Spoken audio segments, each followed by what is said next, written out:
High ഗായ് സീരിയലിൻ്റെ ഇന്നത്തെ റിവ്യൂയിലേക്ക് എല്ലാവർക്കും സ്വാഗതം. അപ്പോൾ ഇന്നത്തെ എപ്പിസോഡ് നമ്മൾ ഇതുവരെ കാത്തിരുന്ന എപ്പിസോഡാണ് സി ഐക്കിട്ടുള്ള പണി. അപ്പോൾ എന്തായാലും എപ്പിസോഡിലേക്ക് കിടക്കാം. അപ്പോൾ ഇന്നലെ സി ഐ ഗൗതമും കൂടിയിട്ട് ഈ സുകുമാരനോടും പ്രിയങ്കനോടും എല്ലാ കളിയും വിളിച്ചത് വരുത്തിയിരിക്കുകയാണ്. ഈ പ്രിയങ്കയ്ക്ക് യാതൊരു ഭ്രാന്തമില്ല, ഫുൾ അഭിനയിക്കുകയാണെന്നുള്ളതൊക്കെ അവരങ്ങ് സമ്മതിച്ച് കൊടുക്കുകയാണ്. ആ സമയത്താണെങ്കിൽ ഈ ഗൗതമിന് ഭയങ്കര ദേഷ്യം വരികയാണ്. അവനങ്ങ് സംസാരിക്കുന്നൊക്കെ ഉണ്ട് അവരോട്. നിങ്ങൾ ഈ പ്രിയങ്ക ഒറ്റയെടുത്തി കാരനാണ് എൻ്റെ അച്ഛൻ ഇപ്പം ജയിലിൽ കിടക്കുന്നത്. ഇവളൊരു ഒരു മൊഴി കൊടുത്ത് കോടതിയിൽ മൊഴി കൊടുത്തിരുന്നെങ്കിൽ എൻ്റെ അച്ഛനിപ്പോൾ ഇവിടെ റിലീസായി വന്നേനെ. എന്നിട്ട് ഇവൾ നമ്മളെ കൂടെ നിന്ന് ചതിക്കായിരുന്നു. ഇങ്ങനെ ഭ്രാന്തിയാണെന്നൊക്കെ പറഞ്ഞിട്ട് അഭിനയിച്ച് ഇവരൊന്നും വിശ്വസിക്കാൻ പറ്റത്തില്ല എന്നൊക്കെ പറയുമ്പോൾ ഈ സി പറയുന്നുണ്ട്, നമുക്കിനി ഇവിടെ യാതൊരു കാര്യത്തിൽ ഇടപെടണ്ട, ഇനി എന്നെ ഇതിനൊന്നും വിളിക്കണ്ട, അതുകൊണ്ട് നമുക്ക് ഇവർ രണ്ടുപേരെ അങ്ങ് വിട്ടേ കളയും, ഇനി ഇവരെ നമ്മളെ കൂട്ടണ്ട എന്നൊക്കെ പറഞ്ഞിട്ട് അവരോട് ഇങ്ങനെ കാലത്ത് സംസാരിക്കുന്നത്. അപ്പോൾ ഈ സുകുമാരമുത്തശ്ശൻ്റെ അയ്യോ അങ്ങനെയൊന്നും ചെയ്യല്ലേ സാറേ എന്നൊക്കെ പറഞ്ഞിട്ട് ഇവർ വല്ല സോപ്പിടുകയാണ്. ആ സമയത്ത് നമ്മുടെ പ്രിയങ്ക പറയുന്നുണ്ട്, അതിന് ഞാൻ കോടതി പോയിട്ട് ചെറിയച്ഛനെ രക്ഷിക്കാനുള്ള മൊഴിയൊക്കെ ഞാൻ കൊടുത്തോളാം എന്ന് ഇവളങ്ങ് സമ്മതിക്കുകയാണ്. അപ്പം ഗൗതം പറയുന്നുണ്ട്, അങ്ങനെയാണെങ്കിൽ ഞങ്ങൾ പറയുന്ന കാര്യങ്ങളൊക്കെ കേട്ട് ഞങ്ങളെ കൂടെ തന്നെ നിൽക്കണം, നിങ്ങൾ ഒറ്റക്ക് എന്ത് തീരുമാനം എടുക്കരുത്, അങ്ങനെ എന്തെങ്കിലുമൊക്കെ ചെയ്താൽ പിന്നെ നിങ്ങൾ ജീവനോടെ കാണില്ല എന്നൊരു ചെറിയ ഭീഷണി കൊടുക്കുകയാണ്. കാരണം ഇവർ ചീറ്റ് ചെയ്യുമെന്നുള്ള ഒരു ചെറിയ പേടിയൊക്കെ ഇവർക്കുണ്ട്. എന്നാലും ഇവരല്ലാതെ വേറെ ആരും ഇവരെ അച്ഛനെ രക്ഷിക്കാനില്ലാത്തതുകൊണ്ട് ഇവരെ കാലിന് തന്നെ പിടിക്കേണ്ടി വരികയാണ്. സുകുമാരി അവരോട് ഇങ്ങനെ പറയുന്നുണ്ട്, അത് എൻ്റെ പൊന്ന് സാറേ, ഇവക്കൊരു പേടിയായിട്ടാണ്. ഇനി എങ്ങാനും ആ നാടോടി സ്ത്രീ മരിച്ചത്, ആ നാടോടി പെൺകുട്ടി മരിച്ചത് എങ്ങാനും ഇവളെ തലയിൽ വരുമെന്നുള്ളൊരു പേടി കൊണ്ട് അവൾ ഇതുവരെ അഭിനയിച്ചത്, പേടി കൊണ്ട് ചെയ്തതാണ്, സോറി, ഇനി അങ്ങനെ ഞങ്ങളൊന്നും ചെയ്യില്ല എന്നൊക്കെ പറഞ്ഞ് ഇവരോട് മാപ്പ് ചോദിക്കണേ. അപ്പോൾ എന്തായാലും അവരൊരു കോംപ്രമൈസിലെത്തുക അവസാനം. എന്തായാലും ഗൗതമിൻ്റെ പ്ലാനൊക്കെ നന്നായിട്ട് വർക്കൗട്ട് ആയിട്ടുണ്ട് പ്രിയങ്കയിൽ. അവൻ പ്രിയങ്ക ആകെ പേടിച്ചിട്ട് എന്തായാലും എല്ലാ കാര്യത്തിലും അങ്ങ് സമ്മതിക്കണേ. അത് സമ്മതിച്ച് കഴിഞ്ഞതിന് ശേഷം ഇനി ചതിക്കില്ല എന്നൊക്കെ പറഞ്ഞിട്ട് അവർ രണ്ടുപേരും സി ഐയും ഗൗതമും കൂടി അവിടെ നിന്ന് പോവുകയാണ്. പോയി കഴിഞ്ഞതിന് ശേഷം ഈ സുകുമാരി മുത്തശ്ശി പ്രിയങ്ക ആകെ ഡെസ്പായി നിൽക്കണേ. അപ്പം സുകുമാരി മുത്തശ്ശി പറഞ്ഞിട്ട്, എൻ്റെ മോളെ എല്ലാം കൈവിട്ട് പോയല്ലേ മോളെ, ഇനി നമ്മൾ എന്ത് ചെയ്യും എന്നൊക്കെ ഇങ്ങനെ പറഞ്ഞ് അവർ ആകെ ടെൻഷനായി നിൽക്കുകയാണ്. കാരണം ഇനി അവർക്ക് ഒറ്റയ്ക്ക് ഒരു പ്ലാനും ചെയ്യാൻ പറ്റില്ല, എല്ലാം ഇനി ഇവരോട് ചോദിച്ചിട്ട് മാത്രം ചെയ്യാനും പറ്റത്തുള്ളൂ. അപ്പോൾ അവരാകെ ഡെസ്പായി നിൽക്കുന്ന സമയത്ത് ഈ പ്രിയങ്ക പറയുന്നുണ്ട്, ഈ ചെറിയച്ഛനെ രക്ഷിക്കണം എന്നുണ്ടെങ്കിൽ ഞാൻ അതിന് മൊഴി കൊടുക്കാം, എന്ത് ചെയ്തിട്ടും വേണ്ടില്ല, എനിക്ക് അവളെ നശിപ്പിച്ചാൽ മതി. പ്രിയങ്കയ്ക്ക് എന്ത് ചെയ്തിട്ടായാലും തൻ്റെ സ്വന്തം ചേച്ചിനെ എങ്ങനെയൊക്കെ ഒന്ന് ഇല്ലാതാക്കണം എന്നുള്ള ഒരു മൈൻഡ് മാത്രമാണ് ഈ സുകുമാരി മുത്തശ്ശിപ്പം പ്രിയങ്കയ്ക്കും അപ്പോഴും അവരുടെ മൈൻഡിലുള്ളത്. അവൾക്ക് എങ്ങനെയെങ്കിലും അവളെ ജീവിതം ഒന്ന് തകർന്ന് കിട്ടാൻ വേണ്ടിയിട്ട് ഇവരിങ്ങനെ അടുത്ത പ്ലാനിങ്ങിലേക്ക് എന്തായാലും കിടക്കുകയാണ്. അപ്പോൾ അതിന് കഴിഞ്ഞതിന് ശേഷം ഇനി നമ്മുടെ പരിപാടിയാണ് തുടങ്ങാൻ പോകുന്നത്. ഈ സി ഐക്കിട്ടുള്ള പണി എന്തായാലും സ്റ്റാർട്ട് ചെയ്യുന്നത് നമ്മുടെ വരുണിൻ്റെ ഓഫീസിൽ വെച്ചാണ്. വരുണിൻ്റെ ഓഫീസിലൊരു സ്റ്റാഫ്, ഒരു സ്ത്രീ ഇങ്ങനെ ഫോണിലൂടെ ഇങ്ങനെ സംസാരിച്ച് ഭയങ്കര ടെൻഷനായി ഇങ്ങനെ പറയുന്നുണ്ട്, എൻ്റെ മോളുടെ ജീവിതം ഇനി എന്താകും, എൻ്റെ മോള് ഭയങ്കര ടെൻഷനിലാണ്, ആ സി ഐ കാരണം അവരെ ഭീഷണി കാരണം എൻ്റെ മോൾക്ക് ഇപ്പോൾ ഒരു സമാധാനമില്ല, മാനസികമായിട്ടൊക്കെ തളർന്നിട്ടുണ്ട് എന്നൊക്കെ ഫോൺ വിളിച്ച് ആരോടൊക്കെ ഇങ്ങനെ സംസാരിച്ചുകൊണ്ടിരിക്കുന്നതിൻ്റെ ഇടയിലാണ് വരുൺ ഓഫീസിൽ വരുന്നത്. അപ്പം വരുണിനെ കാണുമ്പോൾ സ്വാഭാവികമായിട്ടും അവിടെയുള്ള ആളുകളൊക്കെ ഒന്ന് റെസ്പെക്റ്റ് ചെയ്ത് ഒന്ന് എഴുന്നേറ്റ് നിൽക്കുമല്ലോ കയറി വരുന്ന സമയത്ത്. പക്ഷേ ഈ സ്ത്രീ അത് ശ്രദ്ധിച്ചിട്ടില്ല. കാരണം അവർ ഫോണിൽ അങ്ങ് കോൺസെൻട്രേറ്റ് ചെയ്ത് കരഞ്ഞുകൊണ്ടിരിക്കുകയാണ് അവരുടെ അവസ്ഥ ഒക്കെ പറഞ്ഞിട്ട്. അപ്പോൾ ഇവരിങ്ങനെ ഫോണിൽ ഇങ്ങനെയൊക്കെ നോക്കി കരഞ്ഞ് അവിടെ ഇങ്ങനെ നിൽക്കുന്നത് കാണുമ്പോൾ ഈ വരുണൊന്ന് ശ്രദ്ധിക്കുന്നുണ്ട് ഇവരെ. അപ്പോൾ എല്ലാവരും എഴുന്നേറ്റ് നിൽക്കുമ്പോഴും ഇവർ അറിയാതെ അങ്ങ് കോളിൽ അങ്ങ് കോൺസെൻട്രേറ്റ് ചെയ്ത് പോയതാണ്. പക്ഷേ ആ സ്ത്രീ എന്തായാലും വരുണിനെ കാണുന്ന സമയത്ത് ഒന്ന് പതറിയിട്ട് പെട്ടെന്ന് ഫോണൊക്കെ മാറ്റി ഇങ്ങനെ ഗുഡ് മോർണിംഗ് പറഞ്ഞ് അങ്ങനെ പതറി നിൽക്കുന്നൊക്കെ ഉണ്ട്. പക്ഷേ വരുണ് വേഗം അവൻ്റെ ക്യാബിൽ പോയിട്ട് അവിടുന്ന് ഒരു സ്റ്റാഫിനെ വിളിച്ചിട്ട് അവരോട് പറയുന്നുണ്ട് അവരൊന്ന് ഇങ്ങോട്ട് വിളിപ്പിക്കുമോ എന്നൊക്കെ പറയുമ്പോൾ ആ സ്ത്രീ അവിടേക്ക് കയറി വരികയാണ് അവൻ്റെ ക്യാബിനിലേക്ക്. അവൻ ക്യാബിനിൽ വന്നിട്ട് വരുണ് ചോദിക്കുന്നുണ്ട്, ഞാൻ എന്തായാലും നിങ്ങൾക്ക് എന്തൊക്കെയോ ഒരു പ്രശ്നമുണ്ടെന്ന് എനിക്ക് അറിയാമെന്നൊക്കെ ഇങ്ങനെ അവനോട് പറയണേ. അപ്പോൾ ഈ സ്ത്രീ പറയുന്നുണ്ട്, സോറി സാർ, ഞാൻ അത്രയും അത്യാവശ്യമുള്ളൊരു കോളായതുകൊണ്ടാണ് സാർ വന്നപ്പോൾ ഞാൻ ഫോൺ എടുത്തത്, അത് എൻ്റെ ചെറിയൊരു പ്രശ്നമായിരുന്നു, സോറി എന്നൊക്കെ അങ്ങനെ പറയുമ്പോൾ വരുൺ പറയുന്നുണ്ട്, അതിന് ഞാൻ നിങ്ങളോട് എൻ്റെ ക്യാബിനിലോ അല്ലെങ്കിൽ എൻ്റെ ഓഫീസിൽ ഫോൺ യൂസ് ചെയ്യരുതെന്നൊന്നും പറഞ്ഞിട്ടില്ലല്ലോ, അതൊന്നും പ്രശ്നമില്ല.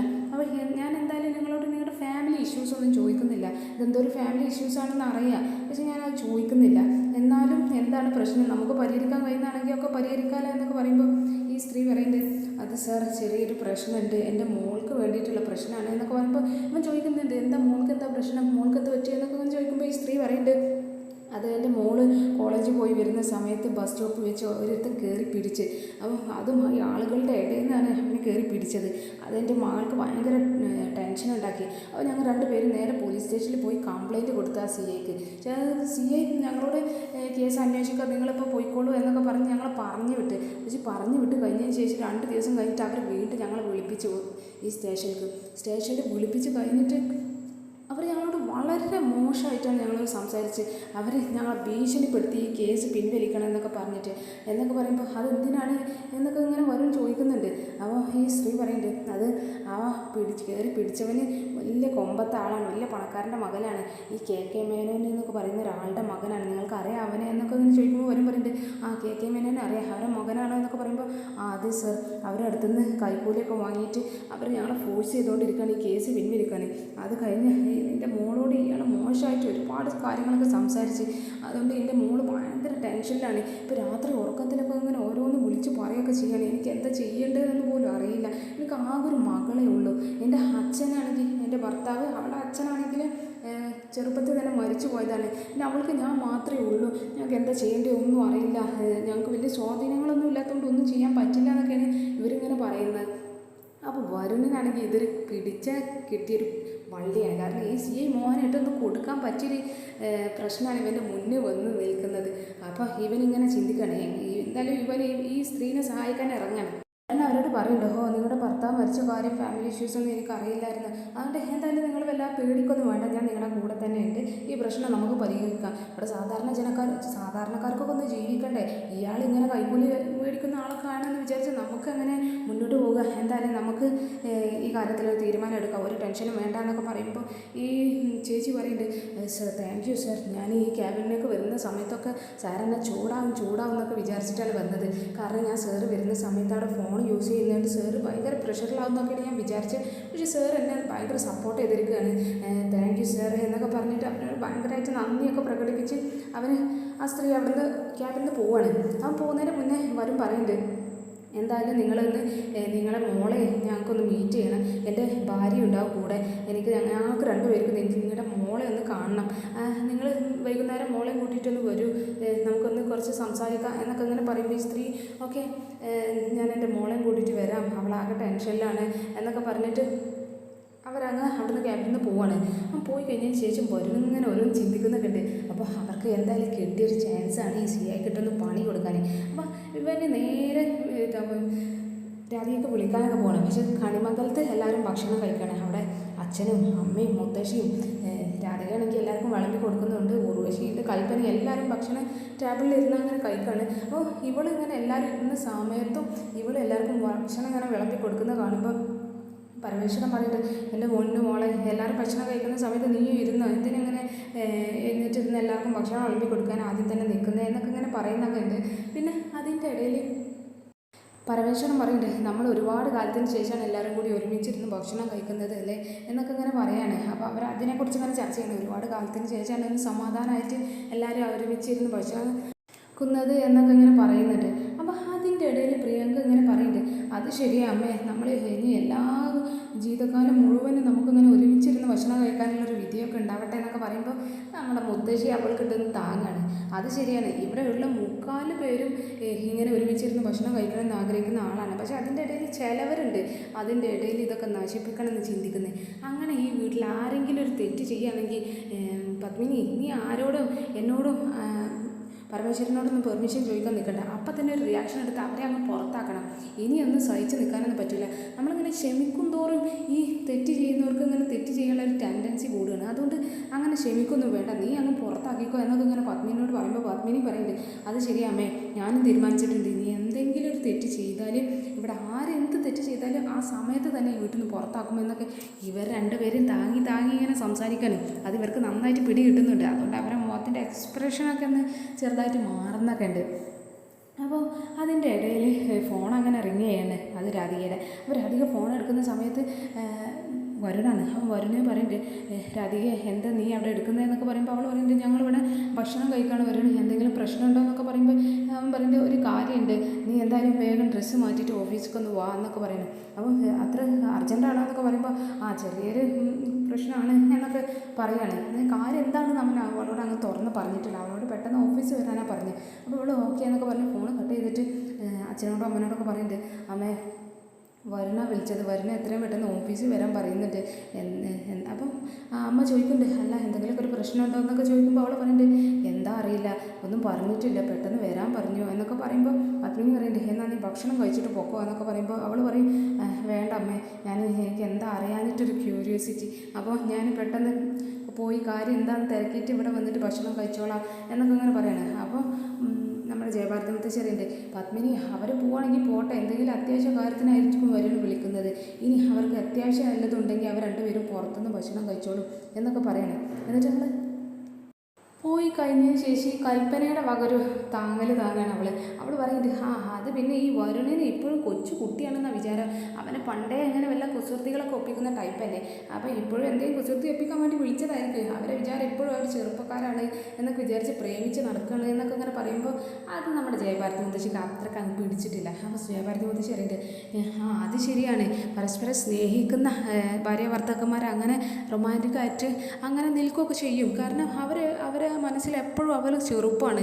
പക്ഷെ അതൊക്കെ കണ്ട് ചിലർക്കൊക്കെ അസൂയ തോന്നും, പരസ്പര സ്നേഹം അങ്ങോട്ടും ഇങ്ങോട്ടും ഇല്ലാത്തവർക്കൊക്കെ ഒരു അസൂയൊക്കെ തോന്നും, അത് സ്വാഭാവികമാണ്. അങ്ങനെ അസൂയ തോന്നിയിട്ടൊന്നും കാര്യമില്ല എന്നൊക്കെ അവൾക്ക് താങ്ങി അങ്ങ് നമ്മുടെ ജയഭാരതി മുത്തശ്ശി പറയുന്ന സമയത്ത് പിന്നെ ഇവൾ മിണ്ടാതെ നിൽക്കുകയാണ്.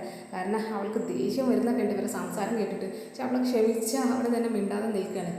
അതെല്ലാം കഴിഞ്ഞിട്ട് നമ്മുടെ സുകുമാരി മുത്തശ്ശിയും പ്രിയങ്കയും കൂടി വീട്ടിലേക്ക് തിരിച്ചങ്ങനെ ഓട്ടോയിൽ അങ്ങനെ വരികയാണ്. ഓട്ടോയിൽ വന്ന് ഇറങ്ങിയതിന് ശേഷം അവർക്ക് വീട്ടിൽ കയറി അങ്ങ് പറ്റാനൊരു ചെറിയ ചമ്മലുണ്ട്. കാരണം അവർ ഇന്നലെ ഭയങ്കര ഷോക്കൊക്കെ കാണിച്ച് പോയതല്ലായിരുന്നു. അപ്പോൾ ഇന്നാണെങ്കിൽ ആ ജയഭാരതി മുത്തശ്ശി ഒരു രാത്രി പോലും നിൽക്കാതെ ജയിലിൽ നിന്ന് ഇറങ്ങുകയും ചെയ്തിരിക്കുകയാണ്. ഇനി ഇവർ രണ്ടുപേരും മുഖത്തും എങ്ങനെ നോക്കുന്നൊക്കെ വിചാരിച്ച് അവർ മെല്ലെ പതുങ്ങി വീട്ടിൽ കയറുകയാണ്.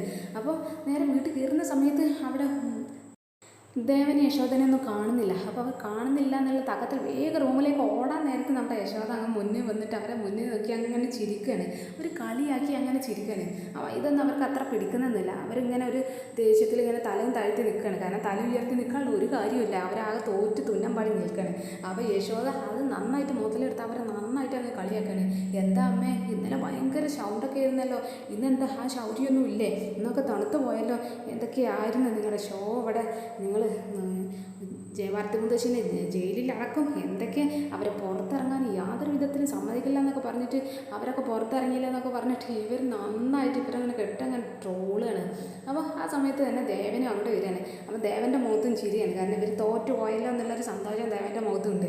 അപ്പം ദേവനും അവരോട് ഇങ്ങനെ പറയുന്നത്, എൻ്റെ അമ്മ സകലമാന ക്രൂരതകൾ കൊടുത്തിട്ടായിരുന്നു ആ മുത്തശ്ശിനെ അവിടെ ജയിലിൽ കിട്ടത്, എന്നിട്ടിപ്പോൾ എന്തായി, ജയഭാരതി മുത്തശ്ശി അവിടുന്ന് എങ്ങനെയും പുറത്തിറങ്ങില്ല, അതിൽ യാതൊരു വഴികളുമില്ല, അത് ഫുള്ളും അടച്ചിരിക്കുകയാണെന്നൊക്കെ പറഞ്ഞ് ഭയങ്കര ശൗര്യം കാണിച്ച മുത്തശ്ശിയാണ് ഇന്ന് നേരം വെളുത്തപ്പോൾ അവിടുന്ന് ഇറങ്ങിപ്പോയത് എന്നൊക്കെ പറഞ്ഞ് അവരങ്ങനെ ട്രോളാണ്. എന്നിട്ട് ഇവൻ പറയുന്നുണ്ട്, ഇനി മുത്തശ്ശിനെയും പേരമകളെയും നാട്ടിലുള്ള ആളുകളൊക്കെ എങ്ങനെ കാണുന്നതെന്നറിയാം, നിങ്ങളെ കല്ലെറിഞ്ഞ് കൊല്ലും എന്നൊക്കെ ഇങ്ങനെ അവരോട് പറയുന്നൊക്കെ ഉണ്ട്. അപ്പം ദേവൻ പറയുന്നുണ്ട്, മുത്തശ്ശിക്ക് ഓർമ്മയുണ്ടോ, അമ്മക്ക് ഓർമ്മയുണ്ടോ, അമ്മ കുറച്ച് മുന്നേ അമ്മക്കും കൊച്ചുമോൾക്കും ഭ്രാന്താണെന്നൊക്കെ പറഞ്ഞ് കാവടി എടുത്തതൊക്കെ, അപ്പോൾ അതുപോലെ ആയിരിക്കും ഇനിയും എന്നൊക്കെ പറയുമ്പോൾ ഇതൊക്കെ കേട്ട് സുകുമാരി മുത്തശ്ശിക്ക് ലാസ്റ്റ് അങ്ങ് കലി വരികയാണ്. അപ്പോൾ നീ ഞങ്ങളുടെ കാര്യം നോക്കൊന്നും വേണ്ട, ഞങ്ങളുടെ കാര്യം എന്താ ചെയ്യേണ്ടതെന്നൊക്കെ ഞങ്ങൾക്കറിയാം, വാടി കൊച്ചേ എന്നൊക്കെ പറഞ്ഞിട്ട് അവളെയും പിടിച്ച് അങ്ങ് വേഗം റൂമിലേക്ക് അവിടുന്ന് മെല്ലെ എസ്കേപ്പ് ആവുകയാണെന്നൊക്കെ നമുക്ക് പറയാം. അങ്ങനെ അവിടെ നിന്ന് അങ്ങ് പോവുകയാണ്. അവൻ പോയി കഴിഞ്ഞതിന് ശേഷം ദേവൻ പറയുന്നുണ്ട്, ഒന്നും വിചാരിക്കേണ്ട യശോദേ, ഇത് അവർക്ക്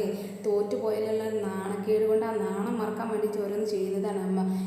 ഇനി എന്തായാലും കുറച്ച് കാലത്തിനൊന്നും ഇവർ വേറെ കേസിനൊന്നും ഇറങ്ങില്ല, നമുക്ക് പ്രതീക്ഷിക്കാം എന്നൊക്കെ പറഞ്ഞ് അവരങ്ങനെ ഭയങ്കര സന്തോഷമായിട്ട് നിൽക്കുകയാണ്. പക്ഷേ ഇവരിപ്പോൾ അടുത്ത കേസിൽ വേഗം ഇറങ്ങാൻ പോവുകയാണെന്ന് ഇവരെന്തായാലും അറിയുന്നില്ല. ഇവരങ്ങനെ പെട്ടെന്ന് അങ്ങനെ വെറുതെ നിൽക്കുന്ന ടൈപ്പൊന്നും അല്ലാത്തതുകൊണ്ട് എങ്ങനെയെങ്കിലും അവർക്ക് രാധികേനെ അങ്ങ് ഇല്ലാതാക്കിയാൽ മതി എന്നുള്ള മൈൻഡ് ആയതുകൊണ്ട് അവരങ്ങനെ വെറുതെ ഇരിക്കുമെന്ന് തോന്നുന്നില്ല.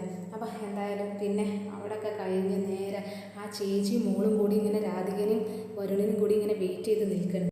ആ സമയത്ത് വരുണും രാധികയും കൂടി അങ്ങനെ കാറിൽ വന്ന് ഇറങ്ങുകയാണ്. അപ്പോൾ ഇറങ്ങിക്കഴിഞ്ഞതിന് ശേഷം ഈ ചേച്ചി ഇങ്ങനെ വരുണിനെ കാണിച്ചിട്ട് അവിടെ മോൾക്ക് ഇങ്ങനെ ഇൻട്രൊഡ്യൂസ് ചെയ്ത് കൊടുക്കുന്നുണ്ട്, മോളെ ഇതാണ് വരുൺ സാറ് എന്നൊക്കെ പറഞ്ഞിട്ട്.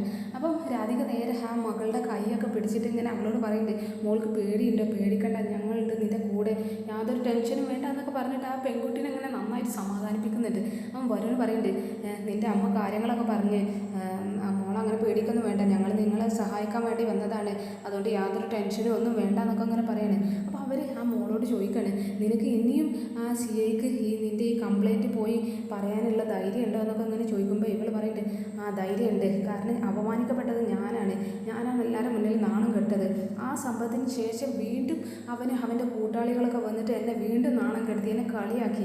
അന്ന് ആ സമയത്തൊക്കെ ഞാൻ ഭയങ്കര ടെൻഷനായി, വീട്ടിൽ നിന്ന് കരഞ്ഞിട്ടൊക്കെ ഉണ്ട്. അപ്പോൾ എനിക്ക് എന്തായാലും അങ്ങനെ ആ തെറ്റ് ചെയ്ത അവന്മാർക്കിട്ട് ഒരു പണി കൊടുക്കണമെന്ന് എനിക്ക് വാശിയാണ്. അതുകൊണ്ട് ഞാൻ ഈ കേസ് പിൻവലിക്കുന്നില്ല. അമ്മ കുറേ പറഞ്ഞിരുന്നു എന്നോട് കേസ് പിൻവലിക്കാമെന്നൊക്കെ, പക്ഷേ ഞാൻ ഈ കേസ് പിൻവലിച്ചില്ല. അവർക്ക് അങ്ങനെ അങ്ങ് ഫ്രീ ആയിട്ട് പോകാൻ പറ്റില്ലല്ലോ, ഞാനല്ല എല്ലാം സഹിച്ചത്, അതുകൊണ്ട് ഞാൻ അങ്ങനെ ചെയ്യില്ല, ഞാൻ ഈ കേസുമായിട്ട് മുന്നോട്ട് പോകും, എന്നെ ചെയ്യും എന്നൊക്കെ അങ്ങനെ പറയുമ്പോൾ രാധിക പറയുന്നുണ്ട്, ഇതാണ് പെൺകുട്ടികൾക്ക് വേണ്ടത്. എന്തെങ്കിലും ഒരു തെറ്റ് കണ്ട അതിന് എതിരെ ശിക്ഷിക്കണം, അത് ഇല്ലായ്മ ചെയ്യണം എന്നുള്ള തോന്നലാണ് വേണ്ടത്. നമ്മളെല്ലാം ഇങ്ങനെ സഹിച്ച് മിണ്ടാതെ എന്നാലേ അവർക്കൊരു ധൈര്യമായിരിക്കും. അതുകൊണ്ട് അവർക്ക് തോന്നുന്നതൊക്കെ അങ്ങനെ ചെയ്യും, ഇങ്ങനെ നമ്മൾ പ്രതികരിക്കുന്നത് വേണം എന്നൊക്കെ പറഞ്ഞിട്ട് അവളുടെ ആ ഒരു ആറ്റിറ്റ്യൂഡിനെ രാധിക നന്നായിട്ട് അങ്ങനെ സപ്പോർട്ട് ചെയ്ത് കൊടുക്കണം. അപ്പോൾ ഇവർ പറയുന്നുണ്ട്, നമുക്ക് എന്തായാലും ഇപ്പോൾ നേരെ സ്റ്റേഷനിൽ പോയിട്ട് ആ കംപ്ലയിൻറ്റ് ഒന്നുകൂടി കൊടുക്കാം, എന്നിട്ട് അവരുടെ റിയാക്ഷൻ എന്താണെന്നൊക്കെ നോക്കാം. അത് ഞങ്ങൾ വരെ സ്റ്റേഷനിലേക്ക്, നിങ്ങൾ രണ്ടുപേരും സ്റ്റേഷനിൽ കയറിയിട്ട് ഈ സി ഐനോട് കാര്യങ്ങളൊക്കെ ഒന്ന് പറഞ്ഞ് സെറ്റ് ചെയ്യും. പക്ഷേ ഞങ്ങൾ നേരിട്ട് അങ്ങോട്ട് സി ഐയുടെ മുന്നിലേക്ക് വരുന്നില്ല. കാരണം എന്താണെന്ന് വെച്ചാൽ ഞങ്ങൾ രണ്ടാളും തമ്മിൽ ചെറിയൊരു പ്രശ്നം ഈ സി ഐ ആയിട്ടുണ്ട്. അപ്പോൾ നേരിട്ട് ഞങ്ങൾ വന്നാൽ അത് ശരിയാവില്ല. പക്ഷേ ഞങ്ങൾ പുറത്ത്, സ്റ്റേഷൻ്റെ പുറത്ത് അവർ കാണാതെ അവിടെ തന്നെ നിൽക്കാം. നിങ്ങൾ രണ്ട് പോലീസ് സ്റ്റേഷനിൽ പോയിട്ട് പരാതി കൊടുക്കുക, എന്നിട്ട് ബാക്കിയൊക്കെ നമുക്ക് ചെയ്യാം. നമ്മളിങ്ങനെ എല്ലാം നോക്കി നിന്നാൽ ചോദിക്കാനും പറയാനൊക്കെ ആരെങ്കിലും ഉണ്ട് എന്നുള്ള തോന്നൽ ഇല്ലാത്തത് കൊണ്ടാണ് അവരിങ്ങനെ തോന്നുന്നതൊക്കെ ചെയ്യുന്നത്. അപ്പോൾ ആരെങ്കിലുമൊക്കെ ഉണ്ട് എന്ന് തോന്നുമ്പോൾ അവരാകെ വിട്ടു പൊക്കോളും. എന്തായാലും ഞങ്ങൾ നിങ്ങളുടെ കൂടെ തന്നെ ഉണ്ട് എന്നൊക്കെ പറയുമ്പോൾ ഈ ചേച്ചി പറയുന്നുണ്ട്, താങ്ക് യു സർ, എന്നാൽ നമുക്ക് കേസായിട്ട് മുന്നോട്ട് പോയാൽ നമുക്കിപ്പോൾ തന്നെ സ്റ്റേഷനിലേക്ക് പോകാമെന്നൊക്കെ പറഞ്ഞിട്ട് അവർ നേരെ വരുന്നതിൻ്റെ കാറിൽ സ്റ്റേഷനിൽ പോകാൻ നിൽക്കുന്നത്. ആറ്റുവാശ്ശേരിയിലാണെങ്കിൽ സുകുമാര മുത്തശ്ശിയും പ്രിയങ്കയും ഭയങ്കര ടെൻഷനിലാണ്. കാരണം അവരെ പ്ലാനിങ്ങൊക്കെ പാളിപ്പോയി, അവരാകെ തോറ്റ് നിൽക്കണം. അപ്പോൾ ഇവർ മുറ്റത്ത് ഇരുന്നിങ്ങനെ പറയുന്നുണ്ട്, പ്രിയങ്ക പറയുന്നുണ്ട്, എൻ്റെ മുത്തശ്ശി നമ്മളെ എല്ലാ കാര്യങ്ങളും കൈവിട്ട് പോയല്ലോ, ഇപ്പം ആകെ തകർന്നു പോയി, തോറ്റു പോയല്ലോ എന്നൊക്കെ ഇങ്ങനെ പറയുമ്പോൾ സുകുമാര മുത്തശ്ശി അറിയുന്നുണ്ട്, അങ്ങനെ അങ്ങ് പ്രതീക്ഷ ഒന്ന് കൈവിടാനൊക്കെ വരട്ടെ, നമുക്ക് ഇനിയും പ്രതീക്ഷിക്കാം, എന്തെങ്കിലുമൊക്കെ ഒരു അവസരം വരും എന്നൊക്കെ ഇങ്ങനെ പറയുമ്പോൾ പ്രിയങ്ക അറിയുന്നുണ്ട്, അല്ല മുത്തശ്ശി, ഇനി ഞാൻ ഈ ചെറിയച്ഛനും സപ്പോർട്ടായിട്ട് ഈ മൊഴി എന്തെങ്കിലും കൊടുത്തു എന്ന് വെച്ചാൽ എനിക്കെന്താ ഒരു ഉറപ്പ്, ഇനി അവർ ആ പെൺകുട്ടി മരിച്ചതിന് എന്നെ അങ്ങനെ അറസ്റ്റ് ചെയ്താലോ, എനിക്കതിലൊരു ധൈര്യമല്ല മുത്തശ്ശി എന്നൊക്കെ അങ്ങനെ പറയുന്നത്. അപ്പോൾ മുത്തശ്ശി അറിയുന്നത്, ആ കാര്യത്തിൽ നിന്ന് പേടിക്കുന്നൊന്നും വേണ്ട, ആ സി ഐയും ഗൗതമും എന്തെങ്കിലുമൊക്കെ ചെയ്യും, ആ കാര്യത്തിൽ ഒരു ടെൻഷനും അടിക്കണ്ട, അവർ നിന്നെ രക്ഷിച്ചോളൂ എന്നൊക്കെ അങ്ങനെ ഇവളോട് പറയണേ. അപ്പോൾ ഇവൾ പറയുന്നുണ്ട്, മുത്തശ്ശി എനിക്ക് രാധികയും വരണം കൂടി ഒരുമിച്ച് സന്തോഷമായിട്ട് ജീവിക്കുന്നത് കണ്ടിട്ട് ഓർക്കുന്നത് തന്നെ ഭയങ്കര ദേഷ്യം വരുന്നു മുത്തശ്ശി. ഇനി അങ്ങനെ കണിമംഗലത്ത് കയറി പോകാനും വയ്യ, അഥവാ ഇനി കണിമംഗലത്തേക്ക് ഞാൻ കയറി ചെന്നാൽ അവർ ചൂടലിന് പകരം ഇനി വെട്ടുകത്തിയായിരിക്കും എടുക്കുക. ആ തള്ള അതിനിങ്ങനെ കാത്തു നിൽക്കുമായിരിക്കും, വേണമെങ്കിൽ അവരെന്നെ വെട്ടിക്കൊല്ലും, എങ്ങനെയെങ്കിലും അവരുടെ പേരക്കുട്ടിയും ഭാര്യയും കൂടി സുഖമായിട്ട് ജീവിക്കട്ടെ എന്ന് പറഞ്ഞിട്ട് അതിനും മടിക്കില്ല ആ തള്ള എന്നൊക്കെ ഇങ്ങനെ പറഞ്ഞ് ജയഭാരതി മുത്തശ്ശിനെയാണ് ആ പറയുന്നത് അവൾ. ആ സമയത്ത് സുകുമാരവത്തി ശരിയുണ്ട്, ഓ ആ നശിച്ചവളി എന്നെ തല്ലിയതിൻ്റെ വേദന തന്നെ എൻ്റെ ശരീരത്തിൽ നിന്ന് പോയിട്ടില്ല എന്നൊക്കെ ഇങ്ങനെ പറയാണ്. അപ്പോൾ ഇവർ പറയുന്നുണ്ട്, മുത്തശ്ശി നമ്മൾ തോറ്റുപോയല്ലോ, ഇനി എന്താ ചെയ്യുക എന്നൊക്കെ ഇങ്ങനെ പറയുമ്പോൾ മുത്തശ്ശി ഇങ്ങനെ അവളോട് പറയുന്നുണ്ട്, അങ്ങനെ തോറ്റു കൊടുക്കാനൊന്നും സമ്മതിക്കരുത്, നമ്മളെ പ്രതീക്ഷകളൊക്കെ പോയി എന്ന് വിചാരിച്ച് നമ്മളിങ്ങനെ നിർത്തിപ്പോയത്, ഒരു പ്രതീക്ഷകളൊക്കെ പോയെടുത്ത് ഒരു പ്രതീക്ഷ ഉണ്ടാകുന്നവരൊക്കെയാണ് വിജയിക്കുക. ഞാൻ ഇപ്പോഴും നമ്മളെ രക്ഷിക്കാൻ വേറെ ആരെങ്കിലുമൊക്കെ ഒന്ന് വരും എന്നുള്ളൊരു പ്രതീക്ഷയിലാണ് ഇപ്പോഴും നിൽക്കുന്നത്. അതുകൊണ്ട് എനിക്ക് അങ്ങനെ ഒരു പ്രതീക്ഷ ഞാൻ എന്തായാലും കൈവിടുന്നില്ല, അങ്ങനെ സുകുമാരി മുത്തശ്ശി തോറ്റു കൊടുക്കാൻ നിൽക്കുന്നില്ല എന്നൊക്കെ പറഞ്ഞിട്ട് അവരിങ്ങനെ അവരെ പക ഇങ്ങനെ എക്സ്പ്രസ് ചെയ്തുകൊണ്ടിരിക്കുകയാണ്. ഞാൻ ഈ ജന്മത്തിൽ തോക്കത്തുമില്ല, ഞാൻ നിന്നെ തോക്കാൻ സമ്മതിക്കില്ല എന്നൊക്കെ അങ്ങനെ ഈ സുകുമാരി മുത്തശ്ശി പ്രിയങ്കരോട് പറയുമ്പോൾ പ്രിയങ്കക്ക് നല്ല കോൺഫിഡൻസ് ഒക്കെ വരുന്നുണ്ട്. പിന്നെ എന്തായാലും നമ്മുടെ വരുണും രാധയും കൂടി ആ സ്റ്റേഷനിൽ എത്തിയിരിക്കുകയാണ്.